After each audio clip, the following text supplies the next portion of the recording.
ನಮಸ್ಕಾರ ಪ್ರೀತಿಯ ವೀಕ್ಷಕರೆಲ್ಲರಿಗೂ ಮನೆ ಗೃಹಿಣಿ ಚಾನೆಲ್ಗೆ ಸ್ವಾಗತ. ಇವತ್ತಿನ ದಿವಸ ಅತಿ ಕಡಿಮೆ ಸಮಯದಲ್ಲಿ ಸಿಂಪಲ್ಲಾಗಿ ಬೆಳಗಿನ ಬ್ರೇಕ್ಫಾಸ್ಟನ್ನು ಯಾವ ಥರ ಮಾಡೋದು ಅಂತ ನೋಡೋಣ ಬನ್ನಿ.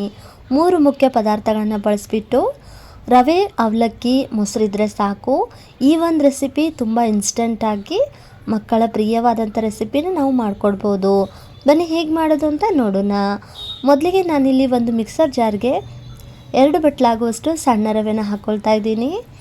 ಹಾಗೆಯೇ 1 ಬಟ್ಲಾಗುವಷ್ಟು ಅವಲಕ್ಕಿನ ಹಾಕ್ಕೊಳ್ತಾ ಇದ್ದೀನಿ. ಅವಲಕ್ಕಿನ ನಾನಿಲ್ಲಿ ಸ್ವಲ್ಪ ತೊಳೆದ್ಬಿಟ್ಟು ಹಾಕ್ಕೊಳ್ತಾ ಇದ್ದೀನಿ. ಹಾಗೆಯೇ 1 ಬಟ್ಲಿಗಿಂತ ಒಂದು ಸ್ವಲ್ಪ ಕಡಿಮೆ ಆಗೋಷ್ಟು ಮೊಸರನ್ನು ಹಾಕ್ಕೊಳ್ತಾ ಇದ್ದೀನಿ. ಹಾಗೆ ಇವಾಗ ನೀರನ್ನು ಕೂಡ ನಾನಿಲ್ಲಿ ಹಾಕ್ಕೊಳ್ತಾ ಇದ್ದೀನಿ. ಇದನ್ನು ಇವಾಗ ಗ್ರೈಂಡ್ ಮಾಡ್ಕೊಳ್ಬೇಕಾಗುತ್ತೆ. ಗ್ರೈಂಡ್ ಮಾಡ್ತಾ ಎಷ್ಟು ನೀರು ಬೇಕಾಗುತ್ತೋ ಅಂತ ನೋಡಿಕೊಂಡು ನೀರನ್ನು ಹಾಕ್ಕೊಳ್ತಾ ಇದ್ದೀನಿ. ಹಾಗೆ ಸ್ವಲ್ಪ ರುಚಿಗೆ ತಕ್ಕಷ್ಟು ಉಪ್ಪನ್ನು ಹಾಕ್ಕೊಳ್ತಾ ಇದ್ದೀನಿ. ಒಂದು ಸ್ವಲ್ಪ ಸಕ್ಕರೆನ ಹಾಕ್ಕೊಳ್ತಾ ಇದ್ದೀನಿ. ಇವಾಗ ಮಿಕ್ಸಿ ಮಾಡ್ಕೊಳ್ಬೇಕು. ಇದನ್ನೆಲ್ಲ ಪೂರ್ತಿ ಒಂದು ಸ್ವಲ್ಪ ನೈಸಾಗಿ ಈ ಒಂದು ಮಿಶ್ರಣನ ರುಬ್ಕೊಳ್ಬೇಕು. ನಾನಿಲ್ಲಿ ರುಬ್ಕೊಂಡು ಹಾಕಿದೆ, ನೋಡ್ತಾ ಇರ್ಬೋದು ನೀವು. ನಾನಿಲ್ಲಿ ಪೂರ್ತಿ ಒಂದು ಸ್ವಲ್ಪ ನೈಸಾಗಿ ರುಬ್ಕೊಂಡಿದ್ದೀನಿ. ಮಿಕ್ಸರ್ ಜಾರ್ಗೆ ಒಂದು ಸ್ವಲ್ಪ ನೀರನ್ನು ಹಾಕಿಬಿಟ್ಟು ಆ ನೀರನ್ನೇ ನಾನಿಲ್ಲಿ ಹಿಟ್ಟಿಗೆ ಹಾಕ್ಕೊಳ್ತಾ ಇದ್ದೀನಿ. ಒಂದು ಸ್ವಲ್ಪ ನಾನಿಲ್ಲಿ ಈನೋ ಪುಡಿನ ಹಾಕ್ಕೊಳ್ತಾ ಇದ್ದೀನಿ. ಇವಾಗ ಚೆನ್ನಾಗಿ ಮಿಕ್ಸ್ ಮಾಡ್ಕೊಳ್ತಾ ಇದ್ದೀನಿ. ಒಂದು ಸ್ವಲ್ಪ ಚೆನ್ನಾಗಿ ಮಿಕ್ಸ್ ಮಾಡ್ಕೊಳ್ತಾ, ಹಿಟ್ಟು ಸ್ವಲ್ಪ ಗಟ್ಟಿ ಅಂತ ಅನಿಸಿದ್ರೆ ಇನ್ನೊಂದು ಸ್ವಲ್ಪ ನೀರನ್ನು ಹಾಕಿಬಿಟ್ಟು ಚೆನ್ನಾಗಿ ಇದನ್ನು ದೋಸೆ ಹಿಟ್ಟಿನ ಹದಕ್ಕೆ ನಾವು ಇದನ್ನು ಕಲಿಸ್ಕೊಂಡ್ರೆ ಸಾಕಾಗುತ್ತೆ. ನನಗೆ ಹಿಟ್ಟು ಒಂದು ಸ್ವಲ್ಪ ಗಟ್ಟಿ ಅಂತ ಅನ್ನಿಸ್ತಾ ಇದೆ, ಹಾಗಾಗಿ ನಾನಿಲ್ಲಿ ಇನ್ನೊಂದು ಸ್ವಲ್ಪ ನೀರನ್ನು ಹಾಕಿಬಿಟ್ಟು ಚೆನ್ನಾಗಿ ಇದನ್ನು ಮಿಕ್ಸ್ ಮಾಡ್ಕೊಳ್ತಾ ಇದ್ದೀನಿ.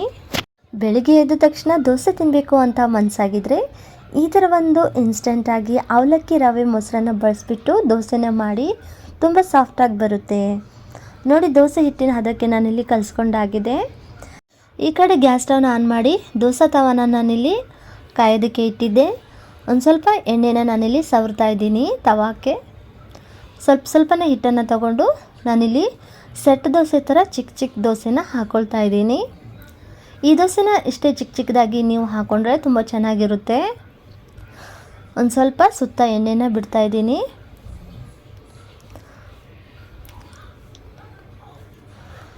ದೋಸೆ ಮೇಲ್ಗಡೆ ಹಿಟ್ಟು ಒಂದು ಸ್ವಲ್ಪ ಬೆಂದಿದೆ ಅಂದಮೇಲೆ ನಾನು ಇವಾಗ ದೋಸೆನ ತಿರುವು ಹಾಕ್ಕೊಳ್ತಾ ಇದ್ದೀನಿ. ತುಂಬ ಈಸಿಯಾಗಿ ಈ ದೋಸೆ ಚೆನ್ನಾಗಿ ಬರುತ್ತೆ. ನೋಡ್ತಾ ಇರ್ಬೋದು, ಕಲರ್ ಕೂಡ ಸ್ವಲ್ಪ ಚೆನ್ನಾಗಿ ಬಂದಿದೆ. ಒಂದು 2 ನಿಮಿಷ ಈ ದೋಸೆನ ಬೇಯಿಸ್ಕೊಳ್ತಾ ಇದ್ದೀನಿ ತಿರುವು ಹಾಕಿದ ಮೇಲೆ.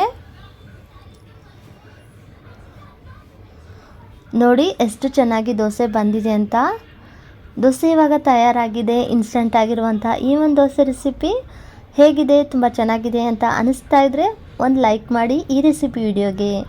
ಹಾಗೆಯೇ ಇನ್ನೊಂದು ದೋಸೆ ಕೂಡ ನಾನಿಲ್ಲಿ ಮಾಡಿ ತೋರಿಸ್ತಾ ಇದ್ದೀನಿ. ಈ ಒಂದು ದೋಸೆನ ನೀವು ಬೆಳಗಿನ ಬ್ರೇಕ್ಫಾಸ್ಟ್ ಆಗಿ ಅಥವಾ ಮಕ್ಕಳ ಲಂಚ್ ಬಾಕ್ಸ್ಗೆ ಕೂಡ ಈ ಒಂದು ದೋಸೆ ರೆಸಿಪಿನ ನೀವು ಟ್ರೈ ಮಾಡ್ಬೋದು. ಇದೇ ಥರ ಇನ್ನಷ್ಟು ಇನ್ಸ್ಟೆಂಟ್ ದೋಸೆ ರೆಸಿಪಿಗಳು, ಬ್ರೇಕ್ಫಾಸ್ಟ್ ರೆಸಿಪಿಗಳನ್ನು ನಮ್ಮ ಚಾನಲ್ನಲ್ಲಿ ನಾನು ಮಾಡಿ ತೋರಿಸಿದ್ದೀನಿ. ನಮ್ಮ ಚಾನಲ್ನ ವಿಸಿಟ್ ಮಾಡಿಬಿಟ್ಟು ಒಂದು ಸತಿ ರೆಸಿಪಿ ವಿಡಿಯೋಗಳನ್ನು ನೋಡಿ ಇಷ್ಟ ಆದರೆ ಲೈಕ್ ಮಾಡಿ, ಶೇರ್ ಮಾಡಿ, ಹಾಗೆ ಚಾನಲ್ನ ಸಬ್ಸ್ಕ್ರೈಬ್ ಮಾಡ್ಕೊಳ್ಳೋದ್ರ ಮೂಲಕ ಸಪೋರ್ಟ್ ಮಾಡಿ. ನಾನಿಲ್ಲಿ 2 ದೋಸೆ ಕೂಡ ಮಾಡಿಕೊಂಡಾಗಿದೆ.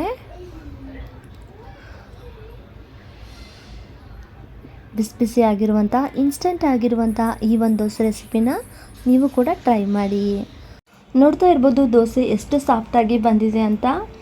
ಅವಲಕ್ಕಿ ಮತ್ತು ಸ್ವಲ್ಪ ಈನು ಪುಡಿನ ಬಳಸಿ ಮಾಡಿರೋದ್ರಿಂದ ಈ ದೋಸೆ ತುಂಬ ಚೆನ್ನಾಗಿ ಸಾಫ್ಟಾಗಿ ಬಂದಿದೆ. ಈ ದೋಸೆನ ನಾನಿಲ್ಲಿ ಈರುಳ್ಳಿ ಪಲ್ಯ ಜೊತೆಗೆ ಸರ್ವ್ ಮಾಡಿದ್ದೀನಿ. ಇವತ್ತಿನ ಈ ರೆಸಿಪಿ ವಿಡಿಯೋ ನಿಮಗೆ ಇಷ್ಟ ಆಗಿದ್ದರೆ ಈ ವಿಡಿಯೋಗೆ ಒಂದು ಲೈಕ್ ಮಾಡಿ, ಹಾಗೆ ಈ ರೆಸಿಪಿ ವಿಡಿಯೋನ ಶೇರ್ ಮಾಡಿ ನಿಮ್ಮ ಸ್ನೇಹಿತರೊಂದಿಗೆ, ಕುಟುಂಬದವರೊಂದಿಗೆ.